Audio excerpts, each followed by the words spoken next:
అదే బుచ్చయ్య చౌదరి గారు పంచాయతీ ఎన్నికల్లో అంత బలాబలాలు చూసుకోగల వ్యక్తి ఏటపోతులు నరికినట్టు నరుకుతానో, లేకపోతే మేమేమైనా చేసేస్తాం, మేము నరకగలము, మేము కావాలనుకుంటే చంపగలం అని అనుకున్నప్పుడు మరి పంచాయతీ ఎన్నికల్లో చక్కగా బయటకు వచ్చి తగ్గఫారు చేయాల్సింది. పంచాయతీ ఎన్నికల్లో పోటీ చేయాల్సింది. భయం కలిగిందా? ఏమైనా చేస్తారని అనిపించిందా? వాళ్ళు తలుచుకుంటే ఏమైనా చేయగలరని మీకు అనిపిస్తుందా? మరి అలా అనిపించినప్పుడు ఒకవేళ 2029కి వస్తే ఇవే మాటలు అప్పచెప్పేస్తాడుగా. మనం చదివింది చదివినట్టు అప్పచెప్పేస్తాడు కదా. ఏది విత్తితే అదే కదా వస్తుంది. మనం ఏది మాట్లాడితే అదే కదా సమాధానం చెప్తారు.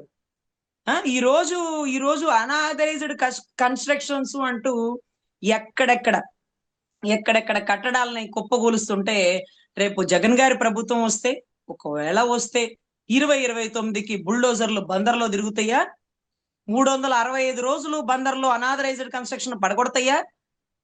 దయచేసి బుచ్చయ్య చౌదరి గారి మాటలు ఒకవేళ ఓడిపోతే టీడీపీ శ్రేణులని, వారి సామాజిక వర్గాన్ని కడు ఇబ్బందుల పాలు చేసే విధంగా ఉంది అని ఆయన మనస్సాక్షికి తెలుసు సార్.